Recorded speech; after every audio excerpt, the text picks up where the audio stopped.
தேவஜீவனம் கு. அழகிரிசாமி. சாயங்காலம் 5:30 மணி இருக்கும். அதற்கு 15 நிமிஷம் முன்பாகவே அருணாச்சல முதலியார் தெருவாசல் படிக்கு வந்து உட்கார்ந்தார். ஓர் அரை மணி நேரம் அங்கே உட்கார்ந்திருப்பதாக உத்தேசம். சென்னையில் உள்ள ஒவ்வொரு மனிதனையும் போல் தனியாளாகவே இந்த 10 வருஷ காலமும் வாழ்ந்து வந்த முதலியார் வாசற்படியிலும் ஏகாங்கியாக உட்கார்ந்து கொண்டிருந்தார். அது ஒரு திருவல்லிக்கேணி தெரு. திருவல்லிக்கேணி தெருக்கள் பெயரிலும் பெயரளவிலுமே ஒன்றுக்கொண்டு வேறுபட்டிருந்த நிலையில் அந்த தெருவின் பெயரை சொன்னாலும் ஒன்றுதான், சொல்லாவிட்டாலும் ஒன்றுதான். வழக்கம்போல் தெரு பிடிக்காதவாறு ஜனங்கள் ஆணும் பெண்ணுமாக அங்கும் இங்கும் போய்கொண்டிருந்தார்கள். நிமிஷத்துக்கு ஒரு சைக்கிள் வீதம் ஓடின. தலைச்சுமை வியாபாரிகள், கிரோசின், கரிகாய் தள்ளுவண்டிகள், பலூனை வாத்தியமாக்கி சினிமா பாட்டை கொரகொரத்து கொண்டு போகிறவன், பால்காரனோடும் பால்காரன் இல்லாமலும் நடந்து வரும் எருமைகள், பசுக்கள், தெருவின் 2 கோடிகளையும் பொது கக்குசுகளாக பயன்படுத்தி கொள்ளும் ஆசாமிகள், இப்படி இடம் கொள்ளாமல் நிரம்பி வழியும் தெருவில் கூச்சலும் இரைச்சலும் இருக்க வேண்டிய அளவுக்கு இருந்தன. இது போதாதென்று 10-12 வயதுள்ள சிறுவர்கள் 7-8 பேர் சேர்ந்து உற்சாகமாக கத்திக்கொண்டு ஓடி ஒளிந்து விளையாடி கொண்டு வேறு இருந்தார்கள். அவர்களில் முதலியாரின் பேரன் சுப்பிரமணியனும் ஒருவன்.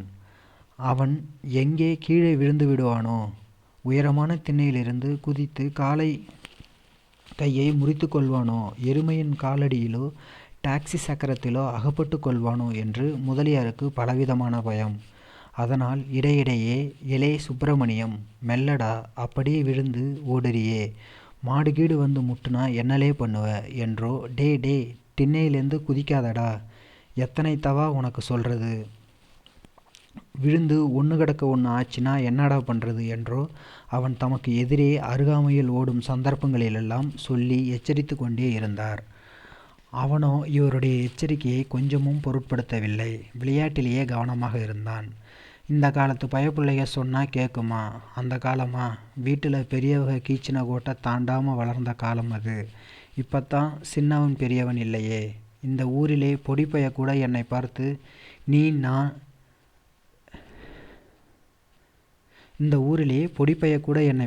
நீ நான் தானே பேசுகிறான். எல்லாம் வாப்பா போப்பா தான். மதுரைக்கு வடக்கே மரியாதை இல்லைன்னு தெரியாமலா சொன்னாங்க. முதலியார் பட்டணத்து நாகரிகத்தையும் பழக்க வழக்கங்களையும் தமக்குள்ளேயே எள்ளி நகையாடி சிறிது கண்டனமும் செய்துவிட்டு முகத்தை எதிர் வீட்டை நோக்கி திருப்பினார். எதிர்வீட்டு வாசல் திண்ணையில் 3 பெண்கள் உட்கார்ந்து கொண்டு ஒருவரோடு ஒருவர் பேசாமல் முதலியாரைப் போலவே தெருக்காட்சிகளை பார்த்து கொண்டிருந்தார்கள். தினமும் பார்க்கும் அதே பெண்களை அன்றும் அவர் கவனித்தார். ஒரு பெருமூச்சும் விட்டு கொண்டார். அவ்வளவுதான் என்று தமக்குள் சொல்லிக்கொண்டு அந்த பெண்கள் மூவரிடமிருந்து தமது பார்வையை வேறு பக்கம் திருப்பினார். எதிர்வீட்டுக்கு அடுத்த வீட்டிலும் தெருவிலும் இருந்த எல்லா வீடுகளிலுமே காற்றுக்காகவும் வெளிச்சத்துக்காகவும் சிற்சிலர் நின்று கொண்டோ திண்ணைகளில் உட்கார்ந்து கொண்டோ இருந்தார்கள்.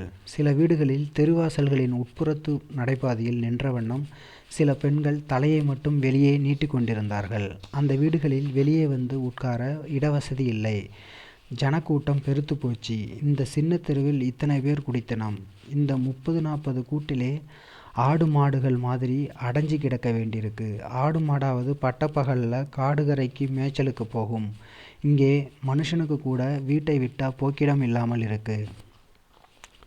முதலியார் 10 வருஷங்களுக்கு முன் கோவில்பட்டியில் பக்கத்தில் தம்முடைய சொந்த கிராமத்தை விட்டு சென்னைக்கு வந்தபோது அவர் கண்ணில் முதலில் தென்பட்ட சென்னை நகர விசேஷமே இந்த ஜனக்கூட்டம்தான். இத்தனை கூட்டமாக எங்கே பார்த்தாலும் தலையா நத்தத்திலே நாய் பெருத்த மாதிரி என்று அப்பொழுது நினைத்து கொண்டது போலத்தான் இப்போதும் நினைத்து கொண்டார். சென்னையின் மோசமான அம்சங்கள் என்று அவர் கருதியவை அனைத்துமே இந்த 10 வருஷ பழக்கத்துக்கு பிறகு நடைமுறையாகிவிடாமல் இன்னும் அப்படியே மோசமான அம்சங்களாகவே இருந்தன. முதலில் பார்த்தபோது ஏற்பட்ட அதிர்ச்சியும் இன்னும் அவரை விட்டு நீங்கவில்லை. திரும்பவும் எதிர்வீட்டு பெண்களை பார்த்தார் முதலியார். ஒரு செகண்டு தான். பிறகு பார்வையை பழையபடி தெருவிலும் ஓடவிட்டார்.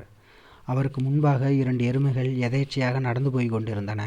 ஒரு எருமையின் கொம்புகள் பக்கவாட்டில் அதிகமாக நீண்டிருந்ததால் ஒரு கொம்பு முதலியாருக்கு ஒரு சான் தூரத்தில் நகர்ந்து கொண்டிருந்தது. அவர் உடனே பேரப்பிள்ளையை பார்க்க திரும்பினார்.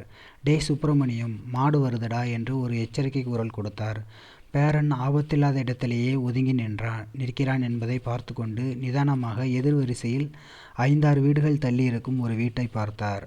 அந்த வீட்டு வாசலில் வெள்ளையடித்த காரை தூண்களில் 2 பசுக்கள் கட்டியிருந்தன. பசுக்களின் பக்கம் தெருவோரத்திலேயே முளையறையப்பட்டு 2 கன்றுக்குட்டிகளும் கட்டி கிடந்தன. அந்த வீட்டிலே போன வாரம் ஒரு 10 வயது பையன் ஜுரத்தினால் திடீரென்று செத்து போய்விட்டான். சுப்பிரமணியனோடு ஒரே வகுப்பில் படித்து கொண்டிருந்தவன். சாவின் சாயை இன்னும் விலகாமல் இருக்கும் அந்த வீட்டின் முன்னால் சைக்கிளோடு நின்ற 2 வாலிபர்களின் கையிலிருந்து டிரான்சிஸ்டர் பாட்டு வந்து கொண்டிருந்தது.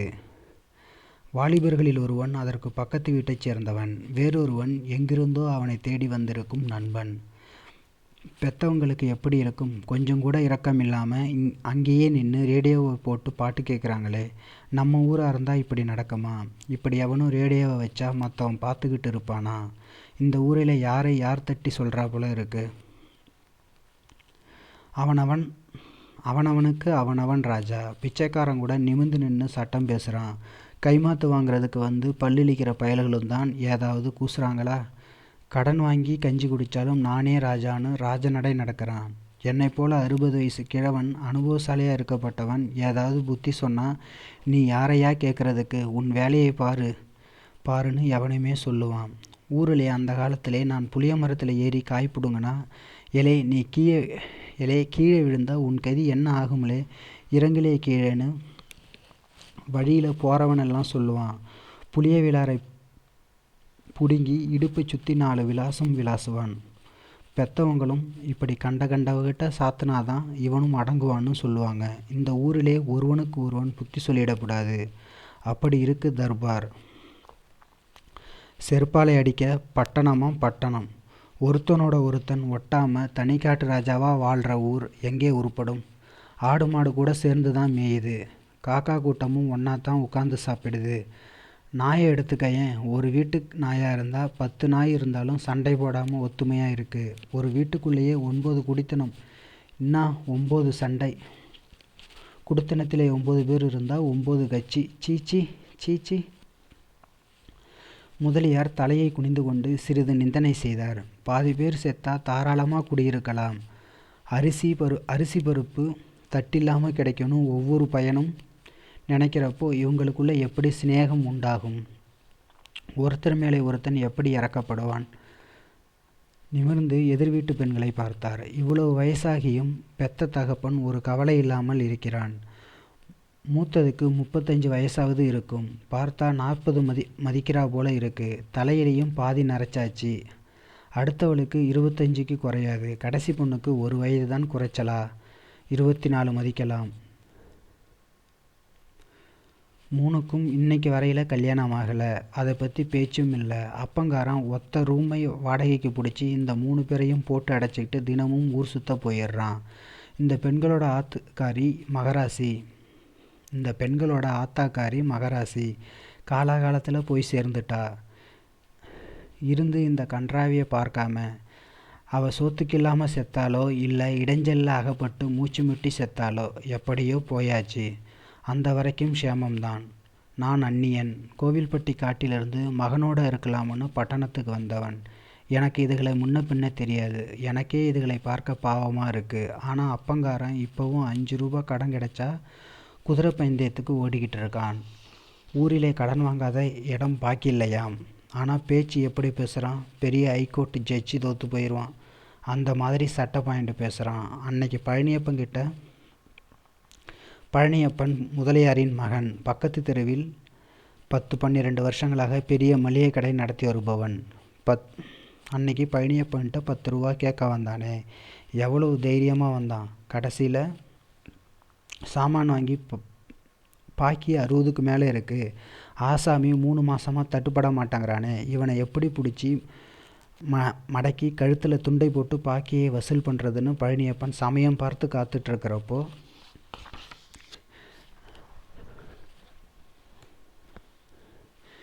இவன் தைரியமாக வீட்டுக்குள் வந்து பழைய கடன் பத்தாதுன்னு மேற்கொண்டு 10 ரூபாய் கடன் கொடுன்னு கேட்டான்.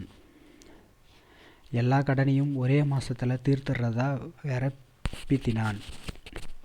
என்னமோ கப்பலில் இறங்க போகிற மாதிரி இந்த பயலுக்கு புத்தி கொடுக்கணும்னு நான் போய்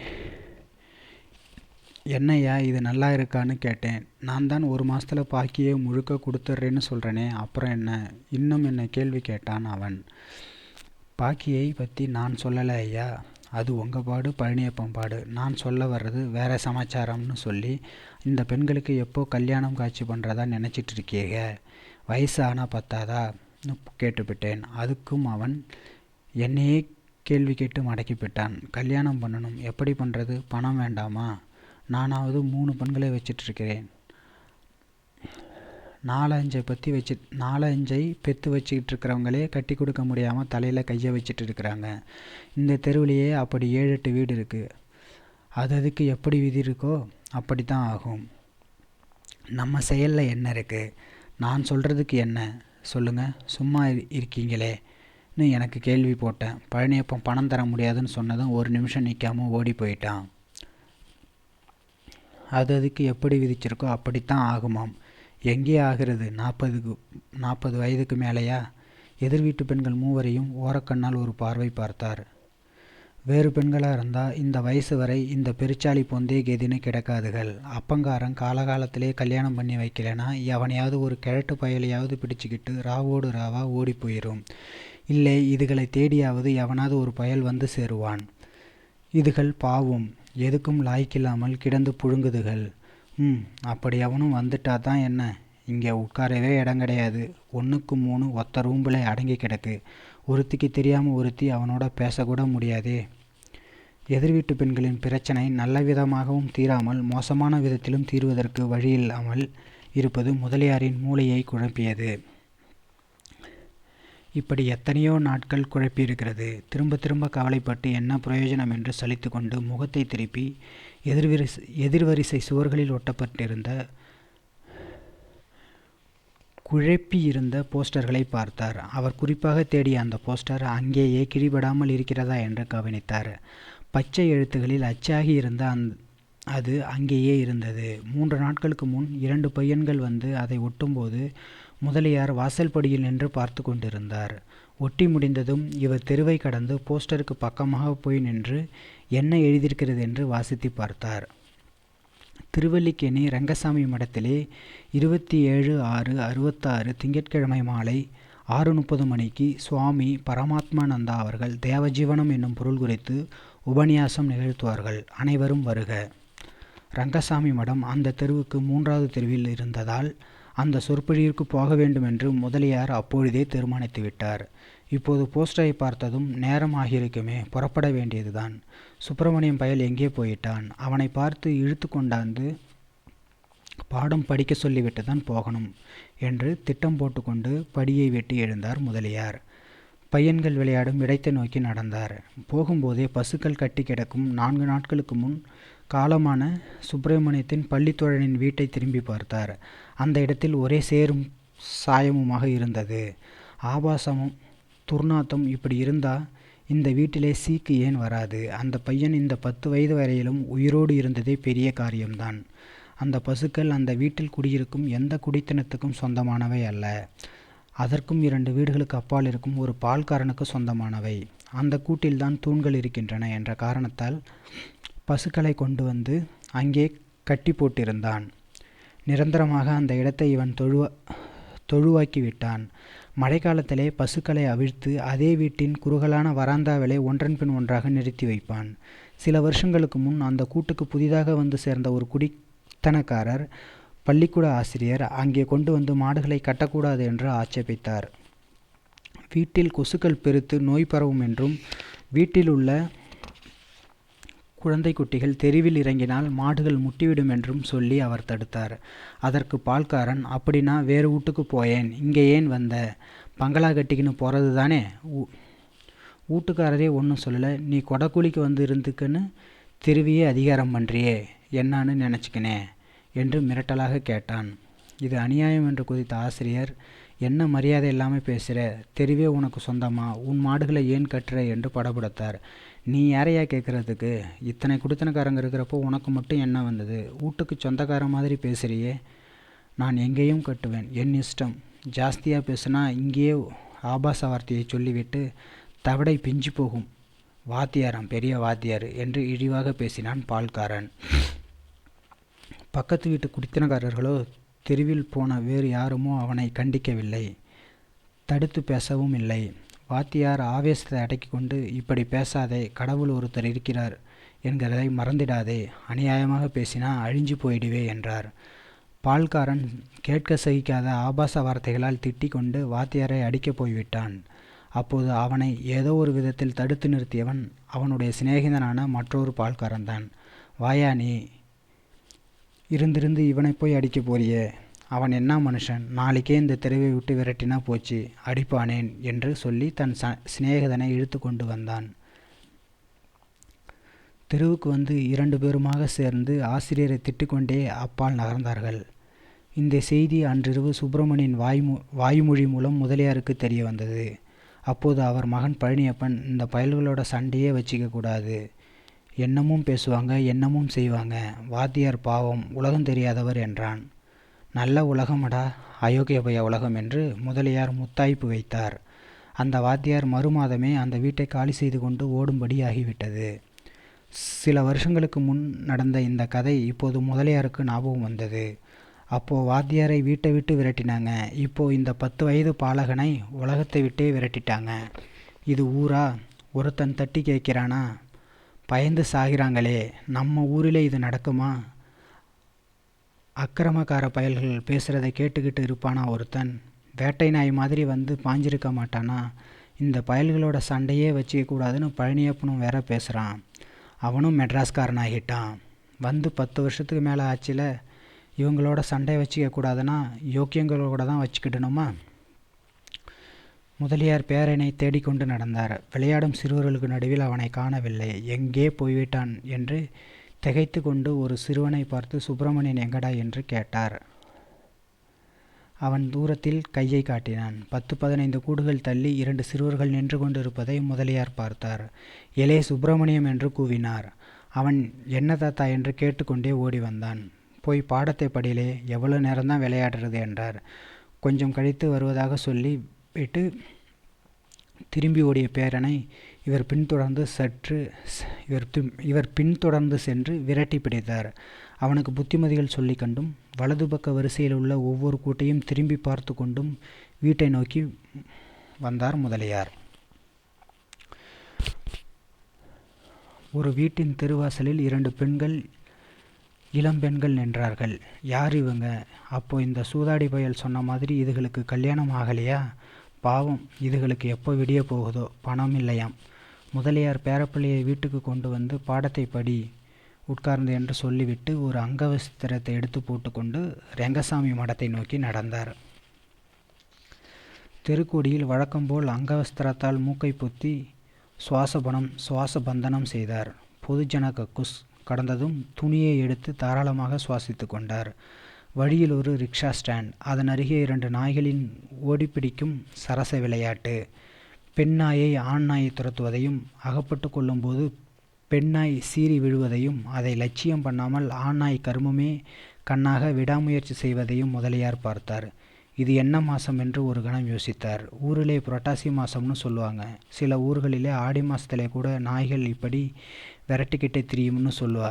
இந்த ஊரிலே எப்படியோ.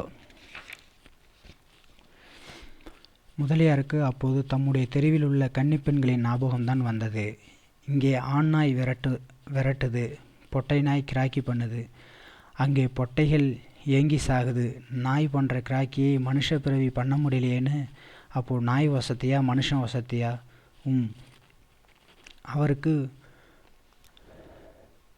அவருக்கே மனசுக்குள் கஷ்டமாக இருந்தது. நாய்களோடு மனித ஜீவன்களை ஒப்பிட்டு நாய்களையே சிலாகிக்க வேண்டியிருப்பதற்காக வருந்தினார். இன்னும் சிறிது தூரம் நடந்த பின் நாய்களை பாராட்டுவதற்கென மற்றொரு சந்தர்ப்பம் வந்துவிட்டது. அங்கே ஒரு வீட்டு வாசலில் ஒரு எச்சில் இலை கிடந்தது. அதை விரித்து ஒரு நாய் சாப்பிட முயலும்போது அதைவிட பெரிய நாய் ஒன்று குறுக்கிட்டு கொண்டே இருந்தது. சிறிய நாய்தான் அந்த புதையலை மிகவும் பிரயாசப்பட்டு அலைந்து முதலில் கண்டுபிடித்திருக்க வேண்டும். என்பதும் பிறகுதான் பெரிய நாய் வந்து சேர்ந்திருக்க வேண்டும் என்பதும் அவை இரண்டும் நடந்து கொண்ட விதத்திலிருந்து தெரிய வந்தன. சிறிய நாய் பாத்தியத்தை உணர்ச்சியோடு பெரிய நாயை பலமாக குறைத்து விரட்டியது. பெரிய நாயோ பதிலுக்கு பலமாக குறைக்காமல், குறைப்பதற்கு சக்தியும் வீரமும் இறந்தும் பெயரளவுக்கு மட்டும் ஒரு தடவை லேசாக குறைத்து பதில் கொடுத்து கொண்டு எச்சில் இலையை அபகரிக்க முயன்றது. ஆனால் என்ன செய்தும் சிறிய நாய் விடவில்லை. சாதாரண சமயங்களில் வாலை சுருட்டி கொண்டு பயந்து ஓடக்கூடிய அந்த சிறிய நாய் அப்போது தன் உயிரையே லட்சியம் செய்யாமல் தருமாவேசத்துடன் வெறியுடனும் பெரிய நாயை நோக்கி பாய்ந்த வண்ணம் இருந்தது. இதில்ல சென்மம், விடுதா பாரு, மனுஷனா இருக்கட்டும் ஒரு பய மீசியை முறுக்கிட்டு வந்து குடுடான்னு கேட்டால் எதையும் கொடுத்துட்டு என்ன ஒன்றும் செய்யாதே சாமின்னு கும்பிடுவான். இப்படி தானே அந்த மாட்டுக்காரன் வந்து வல்ரூட்டியாக மாட்டை கட்டி போட்டு இடத்தை தனக்கு பட்டா பண்ணுறான். மாதம் வாடகை கொடுத்துட்டு குடியிருக்கிறவங்க வம்பு வேண்டான்னு வாயை பொத்திக்கிட்டு இருக்கிறாங்க. வம்பு வேண்டாமா? எது வம்பு? இவங்க கையாலாகாததான வம்பு. வேறு என்ன வம்பு? எங்கே அந்த வீட்டில் ஒரு குட்டி நாய் கிடக்கட்டும், ஒரு பயல் கிட்ட போக முடியுமா கேட்குறேன். முதலியார் ரங்கசாமி மடத்திற்கு வந்து விட்டார். ரங்கசாமி மடம் பிரம்மாண்டமான ஒரு கட்டடம் அல்ல என்றாலும் உள்ளே 200 பேர் தாராளமாக உட்காரலாம். அது பெரும்பாலும் நாம சங்கீர்த்தனங்கள், பஜனைகள், சிறிய அளவிலான கதா காலக்ஷேபங்கள், தர்ம உபநயங்கள் போன்றவை நடக்கும் இடம். அங்கே முதலியார் போய் சேர்ந்தபோது ஏறக்குறைய கட்டடம் முழுவதிலும் ஆட்கள் நிறைந்திருந்தார்கள். 100-150 பேர் இருந்தார்கள். சுவாமி பரமாத்மானந்தர் இன்னும் வரவில்லை. எல்லோரும் எதிர்பார்த்து கொண்டிருந்தார்கள். கார் போயிருக்கிறது, சீக்கிரம் வந்துவிடும் என்று பேசிக்கொண்டார்கள். முதலியாரும் ஒரு மூலையில் போய் உட்கார்ந்தார். பக்கத்தில் இருப்பவர்கள் உம்மனா மூஞ்சியுடன் இல்லாமல் பரஸ்பரம் கலகலப்பாக பேசிக்கொண்டிருப்பதை பார்த்த முதலியாருக்கு அவர்களோடு தாமும் பேச்சில் கலந்து கொள்வது சாத்தியம் என்றே தோன்றியது. சுவாமி பரமாத்மானந்தா எந்த ஊர், எதில் கெட்டிக்காரர், அவருடைய பெருமைகள் யாவை, இவற்றையெல்லாம் விசாரித்து தெரிந்து கொள்ள விரும்பினார். சமயம் பார்த்து பக்கத்தில் இருப்பவரிடம் தம்முடைய கேள்விகளை போட்டார். அப்போது பின்கண்ட தகவல்கள் கிடைத்தன. சுவாமி பரமாத்மானந்தா மகாயோகி, வடக்கே கயாவில் ஒரு ஆசிரமம் கட்டி அங்கே வசித்து வருகிறார். பல நூல்கள் எழுதியவர். சாஸ்திர நாணக்கடல். தம்முடைய சொற்பொழிவால் எப்படிப்பட்டவர்களையும் கவர்ந்து நல்வழிப்படுத்தும் தெய்வீக சக்தி பெற்றவர். இப்போது தென்னாற்று சுற்று பிரயாணம் தொடங்கியிருக்கிறார். சென்னையில் இது அவருடைய 3வது சொற்பொழிவு. இன்னும் நூற்றுக்கணக்கான இடங்களிலிருந்து அவருக்கு அழைப்புகள் வந்து குவிந்திருக்கின்றன. ஓஹோ, அப்படியா, சரி என்றெல்லாம் சொல்லி வேந்து கொண்டே சுவாமிஜியின் பிரபாவத்தை செவிமடுத்தார் முதலியார். நல்ல வேளை, மறக்காமல் வந்தோம். இப்படிப்பட்ட மகான்களோட பேச்சையாவது கேட்போம். அங்கே அந்த தெருவிலே கிடந்து பார்த்த கன்றாவிகளையே பார்த்துக்கிட்டு இருக்காமல் என்று சந்தோஷத்துடன் அவர் நிமிர்ந்து உட்கார்ந்தார். மணி 6:40க்கு சுவாமிஜி வந்துவிட்டார். அவரை 4 பேர் அழைத்து கொண்டு வந்தார்கள். பின்னாலேயே சுமார் 50 பேர் அடங்கிய ஒரு கூட்டம் வந்து உள்ளே அடக்க ஒடுக்கமாக உட்கார்ந்தது. மடத்தில் இடம் பிடிக்கவில்லை. அவ்வளோ பெரிய கூட்டத்திலும் ஒரே அமைதி, ஒரே பக்தி பெருக்கு. வரவேற்புரை, மாலை சூட்டல், சாஷ்டாங்க நமஸ்காரங்கள் ஆகியவையெல்லாம் முடிந்த பின் சுவாமிஜி சொற்பொழிவை தொடங்கினார். முதலில் தேவஜீவனம் என்பதன் பொருளை விளக்கினார். அதை முதலியார் கூர்ந்து கேட்டார். ஏனென்றால் அவர் இந்த வார்த்தையை இதற்கு முன் கேட்டதில்லை. சுகஜீவனம், கஷ்டஜீவனம் என்று கேள்விப்பட்டிருக்கிறாரே ஒழிய தேவஜீவனம் என்று யாரும் சொல்ல கேட்டதில்லை. எனவே அதன் பொருள் விளக்கத்தில் அவருடைய முழு கவனமும் சென்றது. சுமார் 20 நிமிஷ நேரம் சுவாமிஜி விளக்கினார். தேவஜீவனம் என்றால் இந்த மண்ணுலகிலேயே அமரநிலை பெற்று தேவர்களாக வாழும் வாழ்க்கை. தெய்வ வாழ்க்கை என்பது விளக்கத்தின் சாரம். அப்போது சுவாமிகள் வெளியிட்ட சில கருத்துகள் முதலியார் முன்பின் கேள்விப்படாதவையாக இருந்தன. சொர்க்கம் நரகம் என்பன எங்கோ ஆகாயத்தில் இல்லை என்றும், மக்கள் யாவரும் தேவஜீவனம் நடத்தினால் அன்று இந்த மண்ணுலகமே சொர்க்கமாக மாறும் என்றும், அதுதான் சொர்க்கம் என்றும் சுவாமிஜி கூறினார். மத சடங்குகள், பூஜை புனஸ்காரங்கள் போன்றவற்றை வற்புறுத்தாமல் எந்த நேரமும் தெய்வத்தை பற்றிய சிந்தனையோடு அவரவருக்குரிய வேலையை செய்ய வேண்டும் என்றும் சொன்னார். முதலியாருக்கு எல்லாம் அதிசயமாக இருந்தது. சுவாமிஜி யாருக்கும் விபூதி கொடுக்காமல், தாமும் திருநீர் அணியாமல் வெறும் நெற்றியோடு இருப்பதும், செத்த பிறகு விண்ணுலகில் அடைய போகும் சொர்க்கத்தை மண்ணுலகில் கொண்டு வந்து விடலாம் என்று சொல்லுவதும் விரதம், அனுஷ்டானம், பூஜை போன்றவற்றை அறவே பிரஸ்தாபிக்காததும் ஏட்டிக்கு போட்டியான காரியங்களைப் போலவே இருந்தது முதலியாருக்கு. இவர் என்ன சாமியார் என்று அலட்சியமாக தமக்குள் சொல்லி கொண்டார். தேவ ஜீவனத்தை அடைய என்னென்ன செய்ய வேண்டும் என்பதையும் சுவாமிஜி விவரித்தார். முதலில் பற்றை ஒழிக்க வேண்டும். பற்றை ஒழித்தவன் அன்றே தேவ ஜீவனத்தை தொடங்குகிறான். ஆசைதான் துன்பங்களுக்கும் பாவங்களுக்கும் ஆணிவேர். மனிதன் தேவனாவதற்கு முதலில் செய்ய வேண்டியது பற்றை ஒழிப்பதுதான். தேவையில்லாமலே மேலும் மேலும் செல்வத்தை சேர்ப்பதோ, அந்நித்தியமான இன்பங்களை அனுபவிக்கும் வேட்கையில் ஆயுளை கழிப்பதோ, கோபம் என்ற தீயை வளர்ப்பதோ கூடாத காரியங்கள். பற்றற்ற தன்மை, பேரின்ப நாட்டம், சாந்தம் முதலியவற்றுடன் உள்ளும் புறமும் சத்தியத்தை கடைபிடிக்க வேண்டும். புற தூய்மையை விட அக தூய்மை முக்கியம். சத்தியம் ஒன்றால்தான் அக தூய்மையை அடைய முடியும். தேவ ஜீவனத்தை அடைவதற்கான மார்க்கங்கள் இவையே என்று சொன்ன சுவாமிஜி சில தவறான எண்ணங்களை போக்கும் நோக்கத்துடன் பின்வருமாறு சொன்னார். பற்றை விடுவதென்பது மனைவி மக்களை விட்டு ஓடுவதோ, வாழ்நாளெல்லாம் பிரம்மச்சாரியாக இருப்பதோ அல்ல. இல்லறத்தில் இருந்து கொண்டே பற்றை விட முடியும், விட வேண்டும். சிலர் உண்ணாமல் உறங்காமல் இருந்து யோகம் புரிவதையே உயர்நிலை என்று கருதுகிறார்கள். இது தவறு. பட்டினி கிடக்க வேண்டும் என்று சொல்வதில் ஒரு நியாயமும் இருக்க முடியாது. நன்றாக சாப்பிட வேண்டும், நல்ல உணவுகளை சாப்பிட வேண்டும், உடலை உறுதி செய்ய வேண்டும். உடலழிந்தால் உயிரழியும், உயிரழிந்தால் எது மிஞ்சும், எதை செய்ய முடியும்? ஆகவே உடலை உறுதி செய்ய வேண்டியது அவசியத்திலும் அவசியம். சுவாமிஜியின் இந்த இரு கருத்துக்களுள் பற்றை கைவிட நினைப்பவன் குடும்பஸ்தானாகவே இருக்கலாம் என்பதும், உடம்பை பேண வேண்டும் என்பதும் முதலியாருக்கு புரட்சி கருத்துக்களாகவே தோன்றின. மனிதன் தெய்வ நிலையை அடைய சந்நியாசியாகாமல் குடும்பஸ்தானாகவே இருக்கலாம் என்றும், உடம்பை பேணலாம் என்றும் முற்றும் துறந்த உண்மையான முனிவர்கள் கூறுவார்களா? இவர் என்ன இப்படி சொல்றார் என்று அதிசயித்தார். பிரசங்கம் முடிய மேலும் அரை மணி நேரம் ஆயிற்று. ஒரு வார்த்தையை கூட விடாமல் கவனமாக கேட்ட முதலியாருக்கு தேவஜீவனம் என்பது என்ன, தேவஜீவனத்தை அடையும் வழிகள் யாவை என்பவையெல்லாம் தெள்ள தெளிவாக விளங்கிவிட்டன. விளங்கிய பிறகு சுவாமிஜியை மற்றவர்கள் போல் மனசுக்குள் பாராட்டாமல் இவ்வளவு சொல்லி என்ன பிரயோஜனம், யாருக்கு வேணும் என்று சொல்லி கொண்டே எழுந்தார். இவரைப் போலவே சொற்பொழிவை கேட்ட 4-5 பேர் இவர் நடந்து வந்த தெரு வழியாக சற்று முன்னால் தள்ளி நடந்து சென்றார்கள். அவர்கள் சுவாமிஜியின் பிரசங்கத்தை புகழ்ந்து பேசிக்கொண்டே போனார்கள். புதுமை கருத்துகள், எண்ணிலடங்காத மேற்கோள்கள், அற்புதமான சமஸ்கிருத உச்சரிப்பு, சிறு குழந்தைக்கும் புரியக்கூடிய எளிமை என்றெல்லாம் சொல்லி சொல்லி பாராட்டினார்கள். கேட்டுக்கொண்டே பின்னால் நடந்து வந்த முதலியார் அவர்கள் அருகில் சென்று, ஆமா, எனக்கு ஒரு சந்தேகம். இவ்வளவும் சொன்னாரே, யாருக்கு சொன்னார்?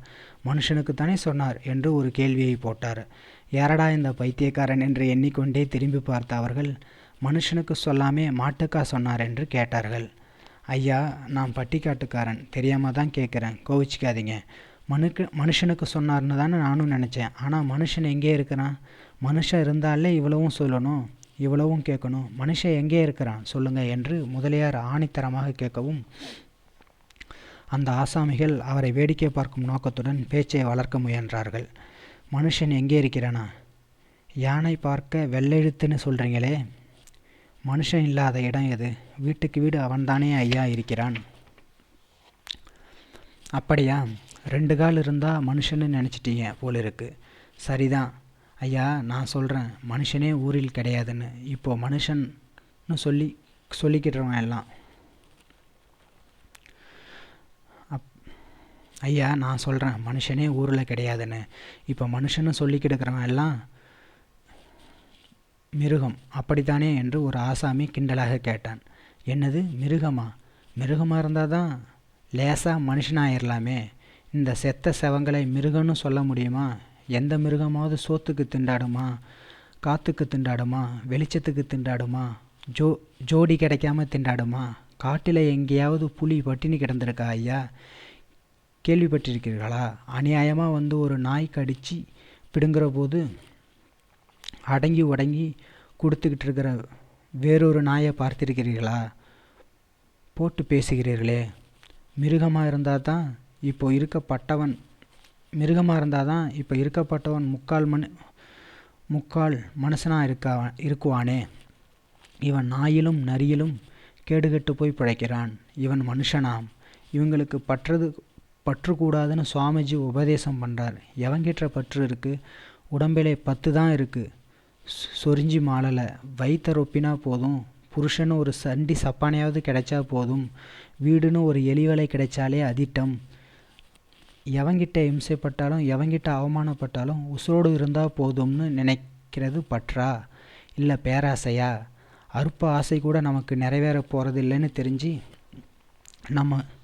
நம்ம காலம் கழிஞ்சால் போதும்னு ஒவ்வொருத்தனும் ஒவ்வொருத்தையும் எப்போவோ முடிவுக்கு வந்தாச்சு. இவங்களுக்கு பற்றாவது ஆசையாவது. இவங்க ஆசை வேண்டாம்னு சொன்னால் எட்டாத பழம் புளிக்கும்னு சொன்னால் கேலிக்கூத்தாவில் இருக்குது. சரி, நீங்கள் இப்போ என்ன சொல்கிறீங்க? நான் என்னத்தை சொல்ல போகிறேன்? பண்ணின உபதேசம் தேவையில்லாத உபதேசம்னு சொல்கிறேன், அவ்வளோதான். மனுஷனுக்கு செய்ய வேண்டிய உபதேசத்தை இந்த மெட்ராஸ்காரங்களுக்கு செஞ்சார். இவங்களா மிருகம் மாதிரி கூட வாழ முடியலேன்னு தவிக்கிறாங்க. என்னை கேட்டால் இவங்கள முதல்ல மிருகமாக்கணும். மிருகம்னா அடித்து திங்கிற மிருகம்னு சொல்லலை. ஒரு நாய் மாதிரி, நரி மாதிரி, காக்கா மாதிரி, குருவி மாதிரி, ஒரு படி மேலே ஏறின மாதிரி. அதுக்கு பிறகு மிருகங்களையெல்லாம் மனுஷங்களாக்கணும். மனுஷங்களாக்கின பிறகு தேவர்களாக்கணும். ஆக இன்னும் 2 படி தாண்டித்தான் 3வது படியில் கால் வைக்க வேண்டியிருக்கு. இப்போவே 3வது படியை பார்த்து குதிடானா எவனுக்கு சீவன் இருக்குது? இல்லை எவனுக்கு ஆசையாவது இருக்குது? நம்மளால் அவ்வளோ அவசரம் குதிக்க முடியாதுன்னு அவனவன் பாட்டில் திரும்பி போயிடுவான். தப்பி தவறி எவனாவது குதிச்சானா கீழே விழுந்து பல்லு போயிடும். ஆமாம், ஒவ்வொரு படியாக ஏறாமல் 3 படியாக தாவனா விழ வேண்டியது தானே. முதலியாரை ஒரு முழு பைத்தியம் என்றே அவர்கள் முடிவு கட்டிவிட்டதால் மேற்கொண்டு அவருடன் பேச்சு கொடுக்கவில்லை. முதலியாரும் வீட்டை நோக்கி வேகமாக நடந்தார். எச்சில் இலை நாய்களும் விரட்டி பிடித்து சரசமாடிய நாய்களும் அங்கங்கே இருக்கின்றனவா என்று ஒரு முறை ஆவலோடு திரும்பி பார்த்தார். காணவில்லை. தெருமுனை திரும்பி வீட்டை நோக்கி வந்தார். வாசற்படியில் ஏறி நின்று கொண்டு எதிர் வீட்டை ஒரு பார்வை பார்த்தார். பெண்கள் 3வரையும் காணவில்லை. உள்ளே விளக்கு வெளிச்சம் மட்டும் தெரிந்தது. சாப்பிட்டோ சாப்பிடாமலோ முடங்கியிருக்கும். என்னைக்கு விடிய போகுதோ?